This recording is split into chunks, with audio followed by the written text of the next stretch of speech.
आज की प्रवचन में हम सभी जानेंगे कि किस श्राप के कारण स्त्री समय से पहले ही विधवा हो जाती है और ऐसे कौन से कार्य हैं जो एक पतिव्रता स्त्री को अपने जीवन में कभी नहीं करने चाहिए, जिसकी वजह से स्त्रियां समय से पहले ही विधवा हो जाती है।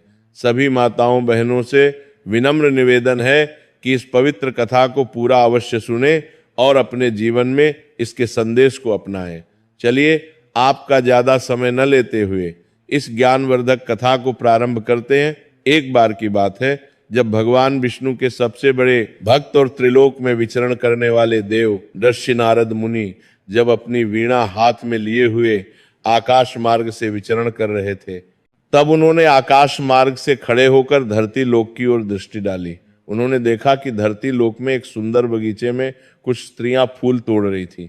वे सभी स्त्रियां देखने में लगभग एक ही उम्र की प्रतीत हो रही थीं। उनके चेहरे पर युवा अवस्था के लक्षण स्पष्ट थे, परंतु देवर्षि नारद ने जब गौर से देखा तो उन्हें एक विचित्र बात दिखाई दी। उसमें से एक औरत के माथे पर सिंदूर नहीं था। वह साफ सफेद वस्त्र धारण किए हुए थी और विधवा हो चुकी थी। वह औरत बहुत उदास दिख रही थी और अपना दुखी जीवन व्यतीत कर रही थी। उसके चेहरे पर गहरी पीड़ा और वेदना के भाव थे। वहीं दूसरी ओर बाकी उसी उम्र की सभी औरतें अपने माथे पर सुहाग की सजावट धारण किए हुए थीं। उनके माथे पर सिंदूर, गले में मंगलसूत्र और हाथों में चूड़ियां शोभायमान थीं। वे सब अपने अपने पतियों के साथ सुख शांति से अपना जीवन व्यतीत कर रही थी। उनके चेहरे पर प्रसन्नता और संतोष के भाव स्पष्ट थे। ये अद्भुत और विचित्र दृश्य देखकर देवर्षि नारद के मन में कई प्रश्न उठने लगे। उन्होंने सोचा कि यह सभी स्त्रियां लगभग एक ही आयु की हैं, एक ही समय में विवाह हुए होंगे, फिर एक विधवा क्यों होगा ये और बाकी सुहागिन क्यों है? इस रहस्य को जानने की जिज्ञासा से भरे हुए देव ऋषि नारद सीधे जा पहुंचे पाप पुण्य के हिसाब से मनुष्यों को दंड देने वाले और धर्म के रक्षक देवता यमराज के विशाल दरबार में, यमलोक के भव्य दरबार में पहुंचकर देवर्षि नारद ने अत्यंत विनम्रता से, हे धर्मराज, हे न्यायप्रिय देवता, आज मैं आपके समक्ष कुछ महत्वपूर्ण प्रश्नों के उत्तर जानने के प्रयोजन से उपस्थित हुआ हूं। मुझे आशा है कि आप मेरी जिज्ञासा अवश्य शांत करेंगे। तब धर्मराज यमराज अपने सिंहासन पर विराजमान होते हुए अत्यंत शांत और गंभीर स्वर में कहते हैं, हे देव ऋषि, हे त्रिलोक में विचरण करने वाले भगवान के प्रिय भक्त, आप कहिए, आपका वह प्रश्न कौन सा है? यदि मैं आपके प्रश्नों के उत्तर को देने में समर्थ हुआ तो मैं अवश्य ही आपको उसके बारे में विस्तार से बताऊंगा। आपकी शंका का समाधान करना मेरा कर्तव्य है।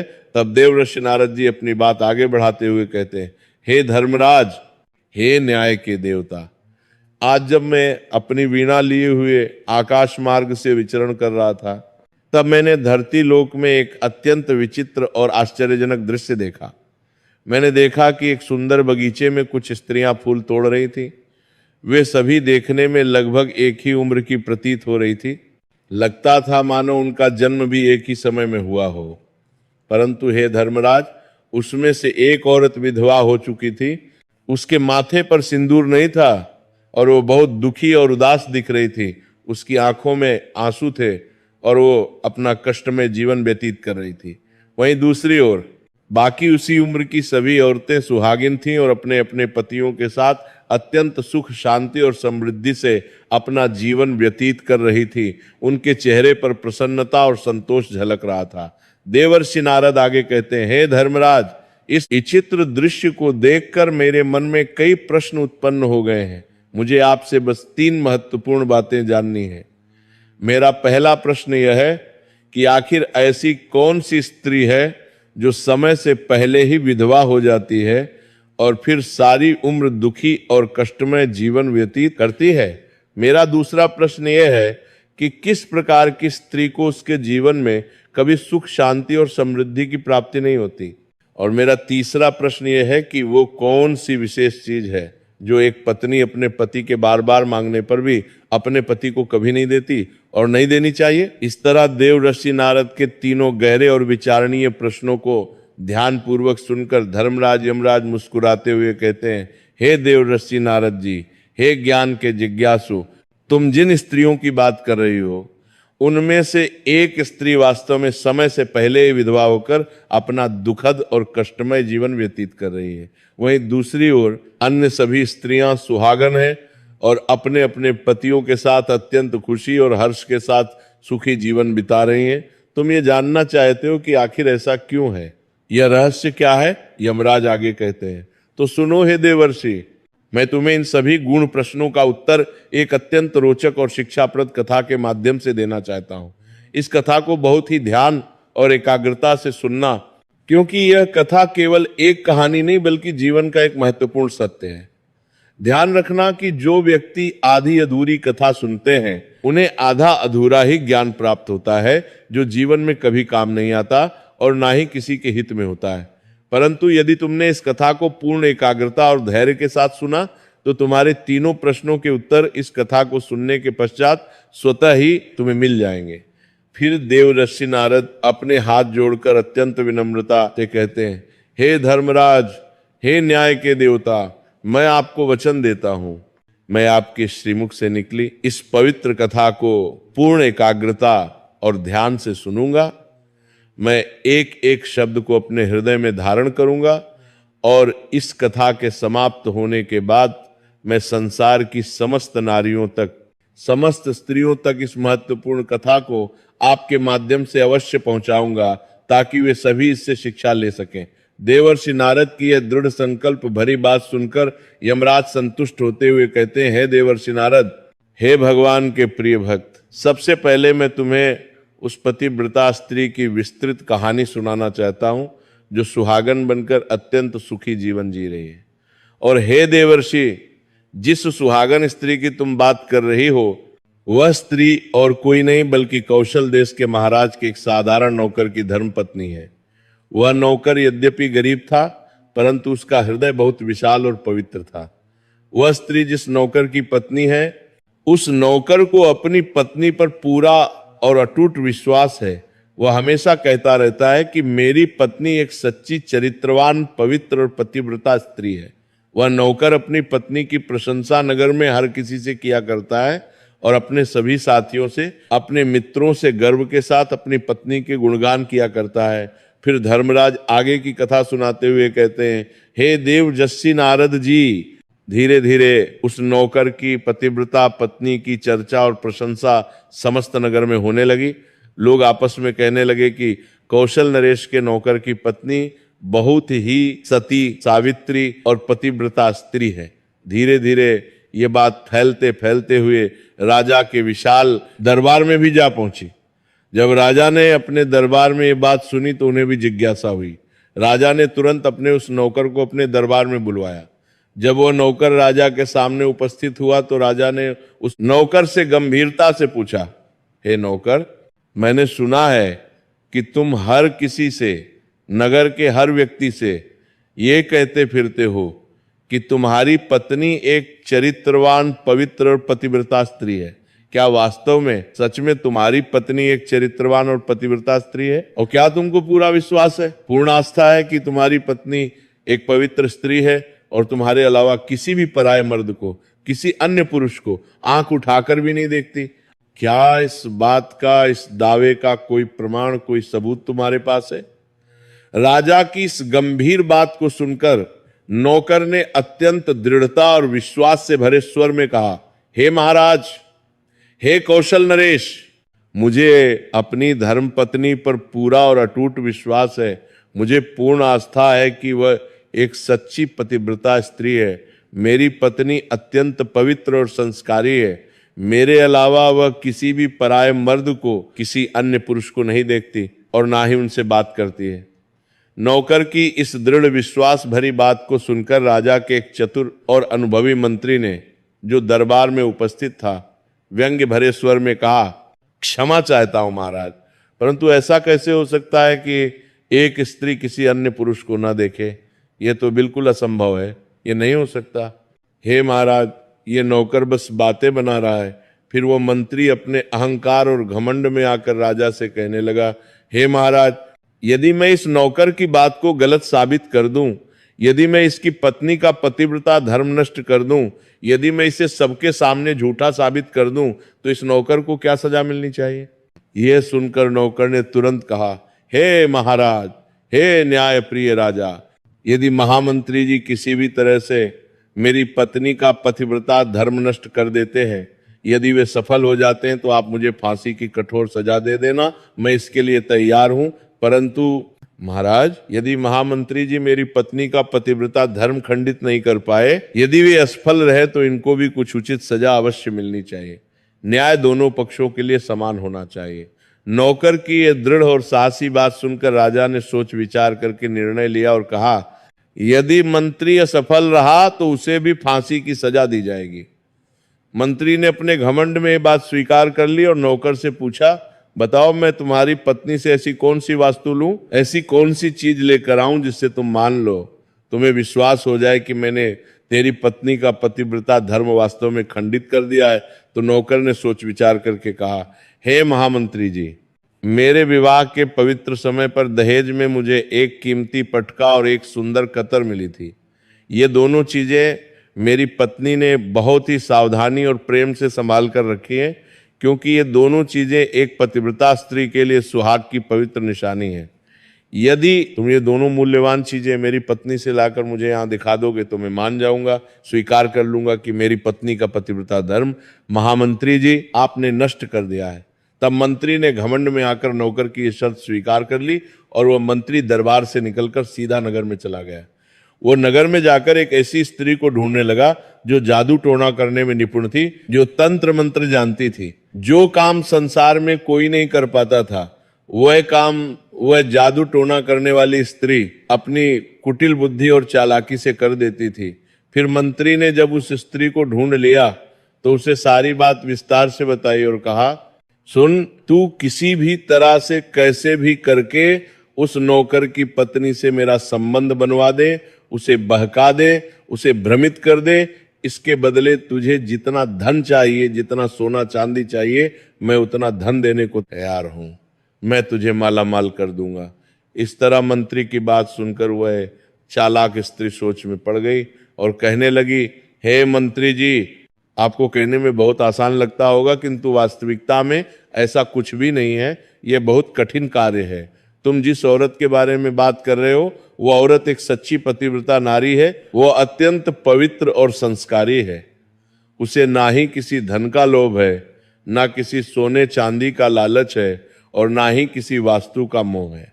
तुम्हें क्या लगता है वो इतनी आसानी से तुमको अपना कीमती पटका और कतर दे देगी? फिर वह चतुर स्त्री आगे कहती है, हे महामंत्री, यदि मैं ऐसा करने की कोशिश करूंगी तो वो तेरी शिकायत राजा से करेगी और नगरवासी तेरी खाल उतार लेंगे, तुझे जीवित नहीं छोड़ेंगे, लोग तुझे पत्थर मार मार कर मार डालेंगे। ये डरावनी बात सुनकर मंत्री भयभीत हो गया। वह घबरा गया और विनती करते हुए कहने लगा, यदि तू मेरा उससे संबंध नहीं करवा सकती है तो कम से कम एक काम तो कर दे, बस एक छोटा सा काम। उसके घर में जाकर किसी भी तरह से उसका पटका और कतर चुराकर मुझे दे दे, और साथ ही यदि उसकी पत्नी की जांघ के पास कोई विशेष निशानी हो, कोई तिल या चिन्ह हो, तो वह निशानी मुझे देखकर बता दे। फिर मैं तुझे मुंह मांगा इनाम दूंगा, जितना चाहे उतना धन ले लेना। तुझे जितना धन चाहिए, जितनी दौलत चाहिए, उतना धन मैं तुझे अवश्य दूंगा। बस तू किसी भी तरह मेरा यह काम कर दे, मुझे बचा ले। मंत्री की ये बात सुनकर उस जादू टोना करने वाली स्त्री के मन में धन का लालच आ गया। उसे लोभ हो गया। उसने सोचा कि इतना सारा धन मिलेगा तो मैं आराम की जिंदगी जी सकती हूँ, और उसने कहा, ठीक है, मैं तुम्हारा काम अवश्य करूंगी, लेकिन याद रखना कि मुझे मुंह मांगा धन देना पड़ेगा, कोई कमी नहीं होनी चाहिए। मंत्री ने राहत की सांस लेते हुए कहा, बिल्कुल ठीक है, तुझे पूरा धन मिलेगा। और फिर वह चालाक स्त्री योजना बनाकर नौकर के घर में वेशभूषा बदलकर एक वृद्ध औरत का रूप धारण करके जाती है। उसने बूढ़ी औरत के सफेद बाल और झुर्रियां बना ली थी। वह नौकर की पत्नी से जाकर अत्यंत प्रेम से कहती है, हे बेटी, हे प्यारी बच्ची, मैं तेरे पति की बुआ हूं, मैं तेरी सास की बहन हूं। मैं कई सालों के बाद, बहुत लंबे समय के बाद यहां आई हूं। फिर उस सीधी सादी और भोली नौकर की पत्नी ने विनम्रता से कहा, आप इतने लंबे सालों के बाद आए हैं, इतने समय बाद पहली बार आए हैं, इसीलिए मैंने आपको पहले कभी देखा नहीं है, इसीलिए मैं आपको पहचान नहीं पाई, माफी चाहती हूँ। और इस प्रकार वह कुटिल स्त्री उस नौकर के घर में बुआ बनकर रहने लगी। नौकर की सीधी सादी और भोली पत्नी ने उस स्त्री को अपनी बुआ समझकर बहुत आदर सम्मान दिया, उसकी खूब सेवा की। मगर उस निर्दोष स्त्री को ये बिल्कुल भी पता नहीं था कि इस जादू टोना करने वाली कुटिल स्त्री को मंत्री ने उसके साथ छल करने के लिए, धोखा देने के लिए और उसका पतिव्रता धर्म नष्ट करने के लिए भेजा है। अब वो चालाक स्त्री नौकर के घर में बड़े मजे से रहने लगी और नौकर की पत्नी के ऊपर झूठा प्यार और स्नेह लुटाने लगी, उसे बहलाने फुसलाने लगी। कुछ दिन बीत गए। एक दिन नौकर की पत्नी अपने नित्य क्रम के अनुसार स्नान करने के लिए स्नान गृह में गई। फिर उसके थोड़ी ही देर बाद वह चालाक स्त्री भी नौकर की पत्नी के पास स्नान गृह में जाकर बड़े प्यार से उसकी पीठ और कमर रगड़ने लगी। उस सीधी सादी पतिव्रता औरत ने बहुत शर्म और संकोच से मना किया और कहा, नहीं बुआ जी, आप ये मत करो, मैं खुद कर लूंगी। फिर भी वह कुटिल स्त्री नहीं मानी और बड़े प्यार भरे स्वर में कहने लगी, अरे बेटी, तुम मुझे अपनी बेटी से भी ज्यादा प्यारी लगती हो, तुम मेरी आंखों का तारा हो, तो मना मत करो, शर्माओ मत। काफी दिनों के बाद, तो लंबे समय के बाद मेरी और तुम्हारी मुलाकात पहली बार हुई है, मुझे अपनी सेवा करने दो। और ऐसा कहकर वह धूर्त स्त्री उसे बातों के माया जाल में, प्रेम के जाल में उलझाने लगी। और फिर मौका देखते ही, अवसर पाते ही उसने उस पतिव्रता औरत के गुप्तांग के पास की जांघ पर ध्यान से देखा और उसे वहां एक तिल दिखाई दिया। उस चालाक जादू टोना करने वाली स्त्री ने उस तिल को अच्छे से देख लिया और उसका काम बन गया। उसकी योजना सफल हो गई। और जब स्नान करने के बाद वह नौकर की पत्नी घर के अन्य काम करने में व्यस्त हो गई, खाना बनाने और सफाई करने लगी, इसी बीच उस धूर्त स्त्री को पटका और कतर चुराने का सुनहरा मौका मिल गया। उसने इधर उधर देखा, चारों ओर नजर दौड़ाई और जब कोई नहीं था तो उसने चुपके से बड़ी चालाकी से पटका और कतर चुरा लिया। और फिर वहां से ये दोनों कीमती चीजें चुराकर तेजी से भाग गईं और सीधा जाकर मंत्री के विशाल महल में पहुंची।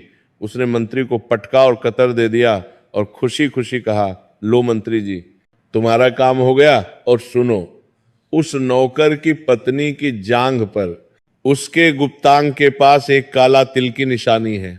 अब मुझे मेरा मुंह मांगा धन दो। मंत्री बहुत प्रसन्न हुआ और उसे ढेर सारा धन देकर विदा किया। फिर मंत्री उस पटका और कतर को लेकर अपनी सफलता पर गर्व करते हुए सीधा राजा के भव्य दरबार में जा पहुंचा।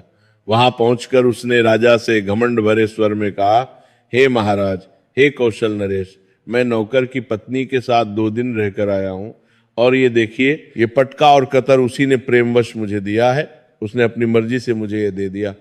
इस तरह मंत्री की ये चौंकाने वाली बात सुनकर राजा ने तुरंत अगले दिन पूर्ण दरबार लगाया। सभी मंत्रियों और दरबारियों को बुलाया और फिर राजा ने उस नौकर को भी दरबार में बुलवाया।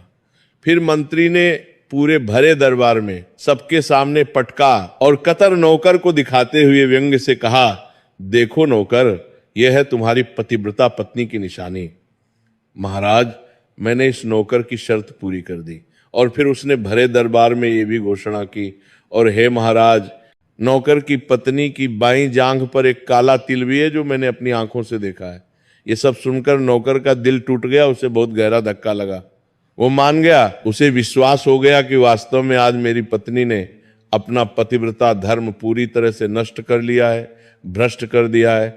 अब नौकर का अपनी प्यारी पत्नी से विश्वास पूरी तरह से टूट गया।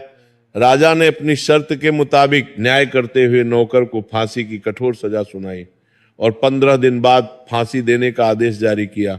राजा ने कहा, नौकर को ठीक 15 दिन के बाद फांसी के फंदे पर चढ़ाया जाएगा। अब नौकर की मृत्यु के दिन धीरे धीरे समीप आने लगे। हर दिन गुजरता गया और फांसी का दिन नजदीक आता गया। अंततः वह भयानक दिन आ ही गया जिस दिन उसे फांसी देना था। जब उस निर्दोष नौकर को फांसी के फंदे के पास लाया गया, जल्लाद तैयार खड़े थे, तो परंपरा के अनुसार उस नौकर से उसकी अंतिम इच्छा पूछी गई। फिर नौकर ने दुखी मन से कहा, हे महाराज, मेरी अंतिम इच्छा यह है कि मैं आखिरी बार, जीवन में अंतिम बार अपनी पत्नी से मिलना चाहता हूं। मैं उससे पूछना चाहता हूं कि उसने ऐसा क्यों किया। और इस तरह राजा ने दयालु होकर नौकर को आज्ञा दी, ठीक है, तुम अपनी पत्नी से अंतिम बार मिल सकते हो, तुम्हें कुछ घंटे का समय दिया जाता है। फिर नौकर कुछ घंटों की इजाजत लेकर अपने छोटे से घर गया। वहां पहुंचकर वो अपनी पत्नी से क्रोध और दुहक भरे स्वर में कहने लगा, तुमने मेरे साथ बहुत बड़ा विश्वासघात किया है, धोखा किया है, छल किया है। मैंने तुम पर इतना विश्वास करके, तुम्हारे प्रेम पर भरोसा करके राजा के सामने मंत्री ऐसी बड़ी शर्त लगाई थी। मैंने राजा के दरबार में गर्व से घोषणा की थी कि मेरी पत्नी एक सच्ची, चरित्रवान और पतिव्रता स्त्री है और उसके पतिव्रता धर्म को कोई भी नष्ट नहीं कर सकता। यदि कोई उसका पतिव्रता धर्म नष्ट कर देगा तो मुझे फांसी लगा देना। और देखो, तुमने मेरे विश्वास को तोड़ दिया, तुमने अपना पतिव्रता धर्म नष्ट कर दिया। अब मुझे कुछ ही घंटों में फांसी दे दी जाएगी, मेरी मृत्यु निश्चित है। तुमने मेरे साथ विश्वासघात किया है, धोखा दिया है। मैंने तुम पर इतना भरोसा करके तुम्हें घर पर अकेला छोड़कर गया था और तुमने ये कर दिया। नौकर की ये दुख भरी और क्रोधित बात सुनकर उसकी पतिव्रता पत्नी बहुत हैरान हुई, उसे कुछ समझ नहीं आया। फिर उसने अपने पति को पूरी सच्चाई बताई। उसने उस चालाक स्त्री की बात बताई जो उसके पति की बुआ बनकर उसके घर पर आई थी। उसने कहा, सुनो, मैंने कुछ भी गलत नहीं किया। एक बुआ आई थी जो आपकी बुआ बताकर आई थी, मैंने तो उनका बहुत आदर सम्मान किया। मुझे नहीं पता कि पटका और कतर कहाँ गए, मगर नौकर को अपनी पत्नी की सच्ची बातों पर बिल्कुल भी विश्वास नहीं हुआ। उसे लगा कि वो झूठ बोल रही है। वो उदास और निराश होकर वापस राजा के दरबार में पहुंच गया। फिर किसी कारणवश राजा ने उस नौकर की फांसी की सजा कुछ और दिनों के लिए टाल दी, स्थगित कर दी और उसे राज्य की कैद में डलवा दिया। अब नौकर की पतिव्रता पत्नी ने सोचा कि मुझे अपने निर्दोष पति को बचाना होगा, उसे न्याय दिलाना होगा। उसने एक योजना बनाई। वो राज दरबार में एक गणिका, एक नाचने गाने वाली सुंदर औरत की आकर्षक वेशभूषा धारण करके पहुंच गई। उसने सुंदर वस्त्र और आभूषण पहने थे। उसने राजा से अत्यंत विनम्रता से उनके सम्मुख अपना नृत्य दिखाने की आज्ञा मांगी। राजा ने उस स्त्री की अद्भुत सुंदरता देखकर, उसके मधुर स्वर को सुनकर नाचने की आज्ञा दे दी। फिर महल के नौकरों ने उसके नृत्य के लिए दरबार में सभी व्यवस्था की। संगीतकार बैठ गए, ढोलक और तबला बजने लगा। फिर उस नौकर की पतिव्रता पत्नी ने जब अपना मनमोहक नृत्य शुरू किया, जब वह नाचने लगी तो उसका सुंदर नाच देखकर राजा बहुत मोहित हुए, मंत्रमुग्ध हो गए। उसकी हर अदा, हर मुद्रा इतनी सुंदर थी कि पूरा दरबार मंत्रमुग्ध हो गया। और फिर राजा ने प्रसन्नता से कहा, मैं तुम्हारे अद्भुत नृत्य से बहुत बहुत प्रसन्न हुआ हूं। मांगो, तुम जो भी इच्छा करोगी, जो भी मांगोगे, मैं तुम्हें वो अवश्य दूंगा। फिर उस चतुर नौकर की पत्नी ने गंभीर स्वर में कहा, हे महाराज, आपकी इस पवित्र सभा में एक चोर है, एक अपराधी है जिसने मेरी बहुत कीमती सोने की अंगूठी चुराई है। मैं चाहती हूं कि उसे फांसी की सजा दे दीजिए। ये अजीब बात सुनकर राजा चौंक गए और कहा, ठीक है, लेकिन बताओ मेरे दरबार में तुम्हारा वह चोर कौन है? मैं उसको अवश्य फांसी की सजा दूंगा। और फिर उस नौकर की पतिव्रता स्त्री ने निडरता से कहा, हे महाराज, और कोई नहीं, आपके ही महामंत्री ने मेरी कीमती अंगूठी चुराई है। आप इनको न्याय के अनुसार फांसी की सजा दें। जैसे ही मंत्री ने सुना कि यह स्त्री उसे चोर बता रही है तो वो घबरा गया और तुरंत ऊंचे स्वर में कहने लगा, हे महाराज, मैं भगवान की शपथ खाकर कहता हूं कि मैंने इसकी कोई अंगूठी नहीं चुराई है और मैंने इस स्त्री को आज तक कभी देखा भी नहीं है, तो मैं इसकी अंगूठी कैसे चोरी कर सकता हूं? मैंने आज तक इसकी शक्ल तक नहीं देखी है, आज पहली बार मैं इसे देख रहा हूं। जैसे ही मंत्री ने कहा कि मैंने इस स्त्री को आज तक कभी देखा ही नहीं है, तो वह चतुर पतिव्रता औरत तुरंत अपनी गणिका की वेशभूषा हटाकर अपने वास्तविक असली वेशभूषा में आ गई। पूरा दरबार हैरान रह गया और फिर वह कहने लगी, हे महाराज, हे न्यायप्रिय राजा, इस झूठे मंत्री ने अभी अभी कहा कि उसने मुझे पहले कभी देखा ही नहीं है। तो फिर आप इससे ये पूछिए कि ये पटका और कतर ये कहाँ से लाया है, कैसे लाया है? और मैं उसी साधारण नौकर की धर्म पत्नी हूँ जो आपके यहाँ पर निष्ठा से नौकरी करता है और जिसे आप बिना किसी अपराध के फांसी पर चढ़ाने वाले हैं जो निर्दोष है। इसीलिए मुझे यहाँ इस गणिका की वेशभूषा में, इस रूप में आपके दरबार में आना पड़ा ताकि मैं सच्चाई सामने ला सकूं। उस पतिव्रता स्त्री ने आगे कहा, हे महाराज, अब मैं आपको इस कुटिल मंत्री की पूरी सच्चाई, पूरा षड्यंत्र सुनाती हूं। ये जो आपका विश्वासघाती मंत्री है, इसने मेरे घर में एक जादू टोना करने वाली चालाक स्त्री को भेजा था। उस स्त्री को मेरे पति की बुआ बनाकर, नकली बुआ बनाकर मेरे पास भेजा गया था। मैंने तो उसे सच में अपनी बुआ समझकर बहुत आदर सम्मान दिया, उसकी सेवा की, और उस धूर्त स्त्री ने मेरे साथ धोखे से, छल से मेरी जांघ के तिल का पता लगाया, मुझे धोखा दिया, और उसी कुटिल स्त्री ने ये पटका और कतर चुराकर इस मंत्री को दे दिया। और हे महाराज, आपके इस मंत्री ने उस स्त्री को इसके बदले बहुत सारा धन, बहुत सारी दौलत दी है, और मेरे साथ, मेरे निर्दोष पति के साथ यही बड़ा छल, यही षड्यंत्र हुआ है महाराज। और मैं आज भी एक सच्ची पतिव्रता हूं, मेरा चरित्र पवित्र है। उस स्त्री की सच्ची बात को सुनकर राजा को सब कुछ समझ आ गया। राजा ने तुरंत उस जादू टोना करने वाली स्त्री को बुलवाया, और फिर उस स्त्री ने राजा के डर से, राजदंड के भय से घबराकर मंत्री की सारी सच्चाई, पूरा षड्यंत्र राजा को बता दिया। सच्चाई जानकर राजा को बहुत क्रोध आया। राजा ने तुरंत न्याय करते हुए उस निर्दोष नौकर को अपनी कैद से रिहा कर दिया, मुक्त कर दिया, और उसकी जगह उस कपटी विश्वासघाती मंत्री को फांसी पर चढ़ा दिया। न्याय की जीत हुई। और इस प्रकार कथा को आगे बताते हुए यमराज कहते हैं, हे दे वर्ष नारद, इस तरह उस नौकर की पतिव्रता स्त्री ने अंत में राजा से कहा, हे महाराज, मैं अपने पति से बहुत गहरा प्रेम करती हूँ। मैं एक सच्ची चरित्रवान स्त्री हूँ, और मैं अपने जीवन में कभी भी अपने मुंह से अपने पति का नाम तक नहीं लेती हूँ। यही मेरे पतिव्रता धर्म का रहस्य है। इस प्रकार यमराज कहते हैं, हे देव ऋषि, ये पूरी कथा समाप्त हो गई। अब तुम अपने तीनों महत्वपूर्ण प्रश्नों के उत्तर बहुत ध्यान से सुनो। यमराज आगे समझाते हैं, तुम्हारा पहला प्रश्न था कि कौन सी स्त्री समय से पहले विधवा हो जाती है और दुखी जीवन जीती है। तो सुनो, जो स्त्रियां अपने मुंह से अपने पति का नाम लेती हैं, जो हमेशा अपने पति को नाम से ही पुकारती और बुलाती हैं, वे स्त्रियां समय से पहले ही विधवा हो जाती हैं और बिना पति के अत्यंत दुखी जीवन व्यतीत करती हैं। क्योंकि यदि कोई स्त्री अपने पति का नाम अपने मुंह से लेती है तो पति की उम्र धीरे धीरे कम होती चली जाती है, उनकी आयु घटने लगती है, और समय से पहले ही उस स्त्री के पति की असमय मृत्यु हो जाती है, और फिर स्त्री समय से पहले ही विधवा होकर एक दुखी और कष्टमय जीवन जीने को मजबूर हो जाती है।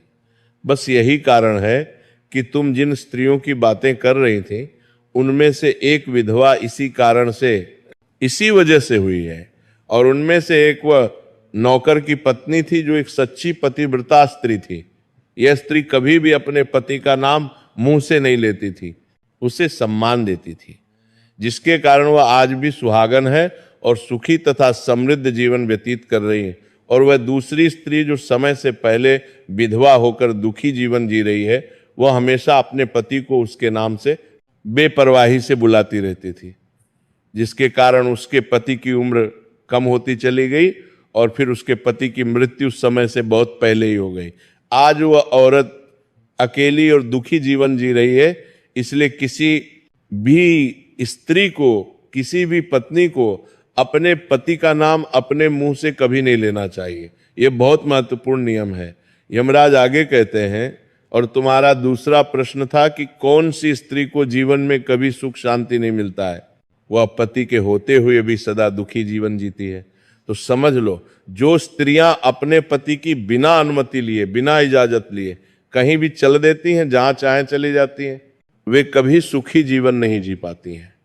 ऐसी स्त्रियां जीवन भर दुखी ही रहती हैं, उन्हें कभी शांति नहीं मिलती, और उन्हें पति का सच्चा प्रेम और आशीर्वाद कभी नहीं मिलता।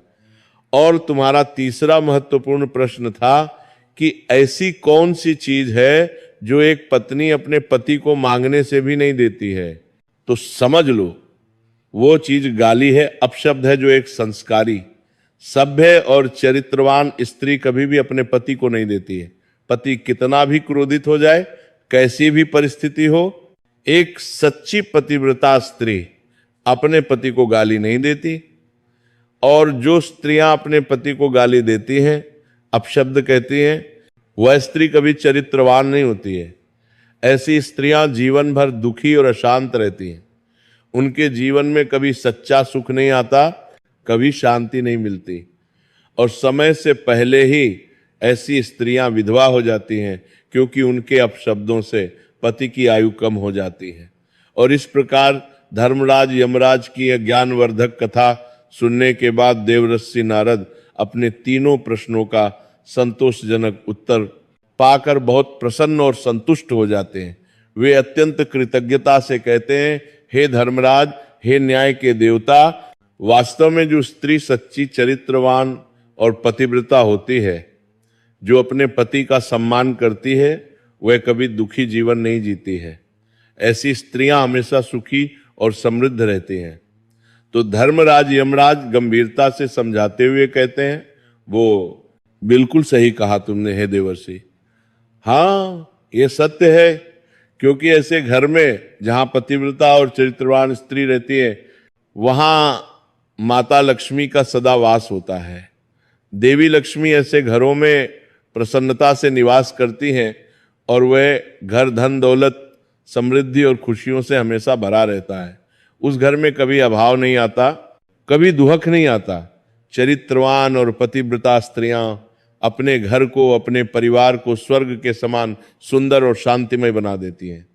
उनके आचरण से, उनके संस्कारों से पूरा परिवार सुखी रहता है। धर्मराज यमराज आगे कहते हैं, हे देवर्षि नारद, इसीलिए संसार की सभी स्त्रियों को, सभी माताओं और बहनों को ये 3 महत्वपूर्ण बातें हमेशा याद रखनी चाहिए। पहली बात, कभी भी अपने पति का नाम मुंह से नहीं लेना चाहिए, उन्हें सम्मान से संबोधित करना चाहिए। दूसरी बात, पति की अनुमति के बिना कहीं नहीं जाना चाहिए, उनकी इजाजत लेनी चाहिए। और तीसरी बात, कभी भी अपने पति को गाली या अपशब्द नहीं कहने चाहिए, हमेशा मधुर और सम्मानजनक शब्दों का प्रयोग करना चाहिए। यही एक पतिव्रता स्त्री के लक्षण है और यही सुखी वैवाहिक जीवन का रहस्य है। देवर्षि नारद अत्यंत प्रसन्न होकर कहते हैं, हे धर्मराज, आपने मुझे बहुत ही महत्वपूर्ण ज्ञान दिया है। मैं अब इस पवित्र कथा को समस्त लोकों में, धरती के कोने कोने में फैलाऊंगा, ताकि सभी स्त्रियां इससे शिक्षा ले सकें और अपने जीवन को सुखमय बना सकें। यह कथा निश्चित रूप से अनगिनत स्त्रियों के जीवन में सकारात्मक परिवर्तन लाएगी। यमराज जी आशीर्वाद देते हुए कहते हैं, जाओ हे देवर्षि, जाओ और इस पवित्र संदेश को सभी तक पहुंचाओ। यह तुम्हारा धर्म है, यह तुम्हारा कर्तव्य है। जो स्त्रियां इस कथा को सुनेंगी और इसके उपदेशों का पालन करेंगी, वे सदा सुहागन रहेंगी और उनका जीवन सुख, शांति और समृद्धि से भरा रहेगा। देवर्षि नारद धर्मराज यमराज को प्रणाम करते हैं और अपनी वीणा लेकर यमलोक से प्रस्थान करते हैं। वे त्रिलोक में विचरण करते हुए इस महत्वपूर्ण कथा को सभी तक पहुंचाते हैं।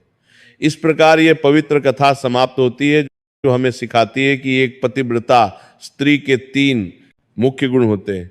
पति का नाम न लेना, पति की अनुमति से ही कहीं जाना और पति को कभी अपशब्द न कहना। जो स्त्री इन 3 नियमों का पालन करती है, वह सदा सुहागन रहती है और उसका जीवन सुख समृद्धि से भरा रहता है। उसके घर में लक्ष्मी माता का वास होता है और उसका पति दीर्घायु होता है। ये कथा हमें यह भी सिखाती है कि सत्य की हमेशा जीत होती है। चाहे कितना भी बड़ा षड्यंत्र हो, कितनी भी बड़ी चालाकी हो, अंत में सत्य और पवित्रता की ही विजय होती है। नौकर की पतिव्रता पत्नी ने अपनी बुद्धिमत्ता, साहस और पवित्रता से न केवल अपने पति को बचाया, बल्कि अपने चरित्र को भी निर्मल साबित किया। इस कथा से हमें यह शिक्षा मिलती है कि पति पत्नी के बीच आपसी विश्वास, सम्मान और प्रेम होना बहुत जरूरी है। साथ ही एक पत्नी को अपने पति का सम्मान करना चाहिए और पति को भी अपनी पत्नी पर विश्वास रखना चाहिए। जहां ये सभी गुण होते हैं, वहां का जीवन स्वर्ग के समान सुखद हो जाता है। माताओं और बहनों को इस कथा से ये संदेश मिलता है कि पतिव्रता धर्म का पालन करने से न केवल उनका जीवन सुखी रहता है, बल्कि उनके पति की आयु भी लंबी होती है और परिवार में हमेशा खुशहाली बनी रहती है। ये प्राचीन ज्ञान आज भी उतना ही प्रासंगिक है जितना पहले था। इसलिए सभी माताओं और बहनों से विनम्र निवेदन है कि इस पवित्र कथा को ध्यान से सुने, इसके संदेशों को अपने जीवन में उतारें और अपने आसपास की अन्य महिलाओं तक भी इस ज्ञान को पहुंचाएं। इससे समाज में सुख, शांति और समृद्धि का वातावरण बनेगा और परिवारों में प्रेम और सद्भाव की वृद्धि होगी। जय श्री कृष्णा। हर हर महादेव।